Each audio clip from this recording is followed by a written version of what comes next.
Baby ছোট থাকতে তার বাবা আমাদের সাথে না থেকে ভাই বোনের সাথে থাকার কারণ বোঝাতে আমাকে বললেন, আমাদের বেবির জন্য তো তুমি আছো, ওদের একজনের বাবা নেই, একজনের মা নেই, কতটা অসহায় ওরা ভাবো।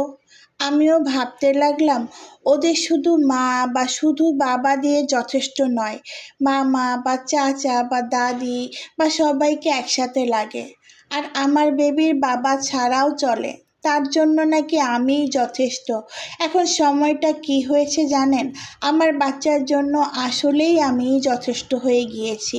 নিজের দায়িত্ব একবার অন্যের ঘাড়ে চাপিয়ে ভালো থাকার আশা করতে করতে একদিন দেখবেন সেই দায়িত্ব ও আমানত সবই তার হয়ে গিয়েছে যার ঘাড়ে চাপিয়েছিলেন, বা অন্য কেউ হয়তো এসে তার নিজের করে নিয়েছে। একটু ভাবেন তো, আপনার স্ত্রী তার প্রয়োজন, মনের কথা আপনাকে না বলে অন্য কাউকে বলছে, কেমন লাগবে তখন?